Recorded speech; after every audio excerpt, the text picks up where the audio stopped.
What if you could turn envy from feeling like one of your worst emotions to one of your most powerful tools of growth?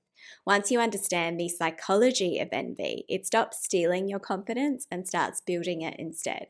So grab your cup of tea and let's talk about the upside of envy.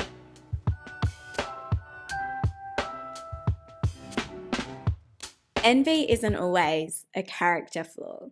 It can be working for you to reveal the life that you might not necessarily realize that you want. We often get told to stop comparing ourselves to other people. And yes, comparison can be destructive when it becomes unhealthy. But the thing about envy is that it also gives you data.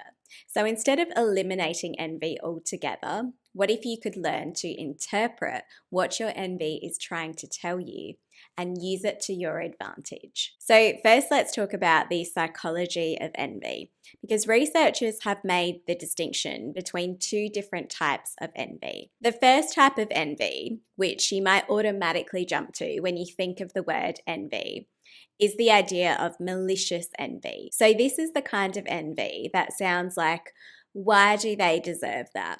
Wanting someone else to fail. It sounds like resentment and bitterness and tearing people down. This is the type of envy that will predict a lower well-being. That compare malicious envy to benign envy, and this becomes a much more fascinating phenomenon. So this sounds more like, if they can do it, maybe I can too. Instead of pulling others down, it motivates self-improvement. This is what the researchers have found. So the researchers have found that benign envy can increase your motivation, your persistence, your effort, and your goals. Whereas it's the malicious envy that tends to produce hostility and undermines others. So this research has been conducted across various experiments where participants were asked to read a scenario about someone similar to themselves achieving something desirable.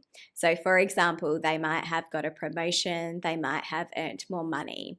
And then they measured their emotional response to that person. They measured their motivation, their willingness to work and improve, and their attitudes towards that person. And what they found was that the people that were experiencing benign envy showed a stronger desire to improve themselves, to put in the work, to achieve similar success.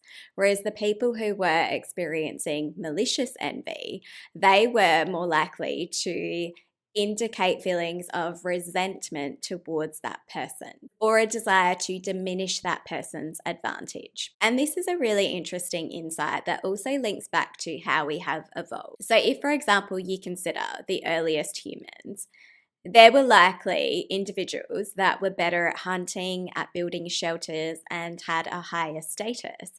And for others, it would have been to their advantage to try and learn from those people. So that is what this idea of benign envy is about.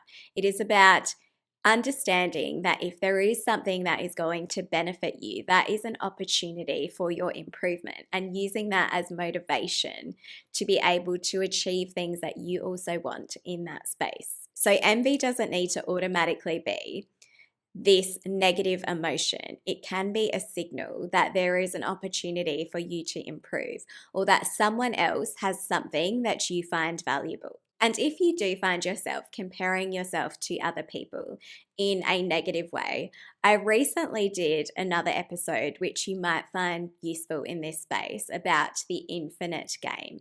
And this will help you to understand how you might be playing a different game altogether compared to the people that you are comparing yourself to. My next point is that everything isn't always as it seems. So before I get into the upside of envy, I just want to make this point first, that when you are potentially comparing yourself to other people, that you still have to put that thing that you are observing into perspective, because it may not be all that it seems on the surface. And this was something that I spoke about in my recent episode about earning real status.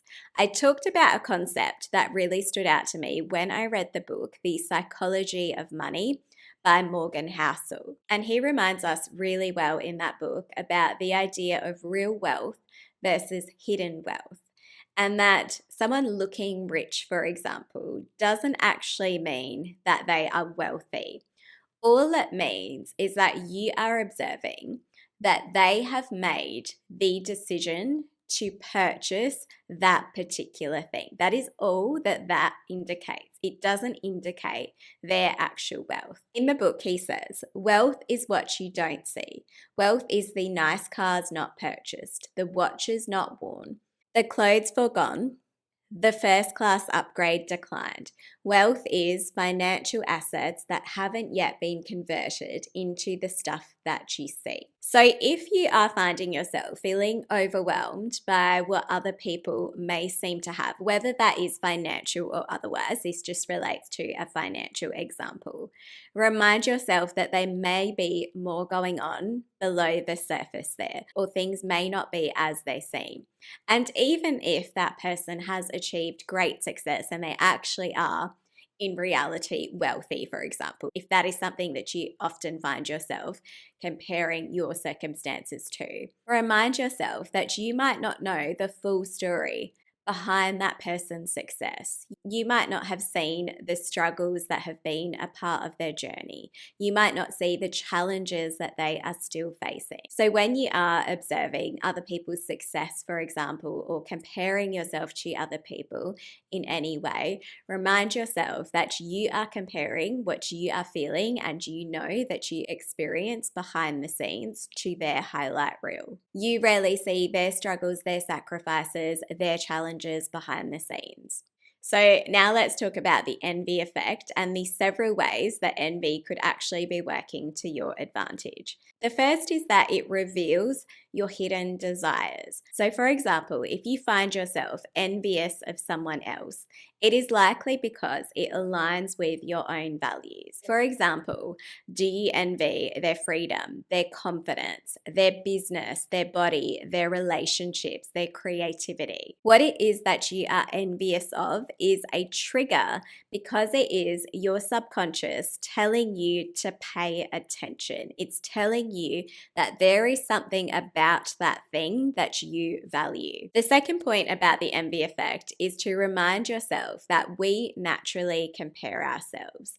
As human beings, we have a tendency to naturally compare ourselves. This is part of the human experience. It is something that is described as the social comparison theory, where humans naturally evaluate themselves by comparing themselves with others. So, comparison isn't necessarily the problem, it's how you interpret it. And if you also need more help on how to reframe some of the envy that you might be experiencing, you may also appreciate my recent episode that I did about transforming doom scrolling into dream scrolling. So make sure you check out that episode as well. The next point about the envy effect is to remember that it can increase your motivation. So it can increase your persistence, it can increase your effort, it can increase your goal commitment.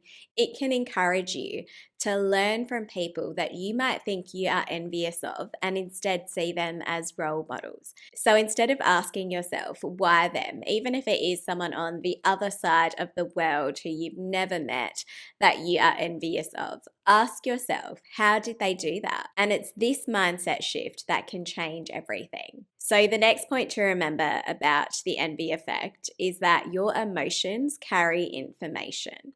So, in psychology, for example, emotions are often seen as signals rather than being good or bad. So, for example, fear might tell us that something is dangerous, or sadness might tell us that something that we lost was something that we really valued. So, your envy could be saying to you that there is something more that you want from your life. So, next, let's talk about your envy response and questions that you can ask yourself. When you start to feel a sense of envy creeping in, don't automatically jump to feeling disheartened. Use this as an opportunity and stop and ask yourself, what is it exactly that I am envious of? So, for example, is it the money? Is it freedom? Is it confidence? Is it recognition, creativity?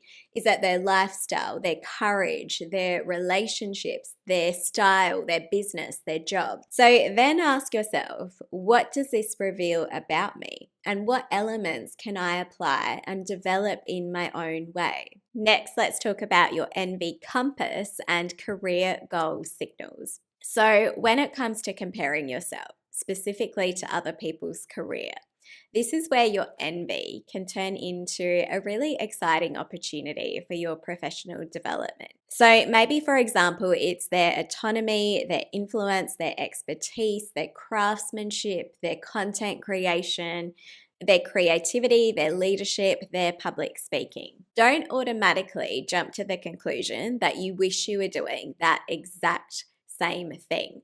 Peel away the layers and discover what it is exactly that is most appealing to you. And when you can pinpoint what that is or what those aspects are, then you might also discover what some of your next career goals are as well. So, for example, I feel so privileged to be surrounded by friends who have amazing businesses and amazing careers. But instead of jumping to feeling envious of them, I can differentiate between feeling really proud of their success and paying attention to what aspects of that success it is that I am actually drawn to and what I'm not at the same time. So, even for the people that I admire the most, there are aspects of some of their careers that I wouldn't necessarily want to do. But when you are feeling envious of particular things, pay attention to exactly what aspects those are. Don't just tell yourself you want that exact lifestyle, you want that exact profession. Pay attention to your opportunities to align to the things that your subconscious is telling you that you want the most. And this also reminds me of a concept that really stood out to me when I read the book Steal Like an Artist by Austin Keelong. And he reminded us of the story of Kobe Bryant, who used to study footage. He would study tapes of his role models in the NBA. And then he would try and emulate them as best as he possibly could. He would try and take their moves and translate that onto the court. But because he wasn't them, it meant that he had to put his own spin on what those moves are. And those theatrics that he became so known for were unique to him. So while it started with him trying to learn from his role models, because he is a unique individual and he is not them, he was able to make his own mark. He was able to put his own spin on his personal brand, despite where those initial desires had come from. So remember that envy isn't always you wanting someone else's life. They are clues that are pointing you towards something in your life that wants attention. Thanks so much. Subscribe for more like this, and I'll see you on the next episode.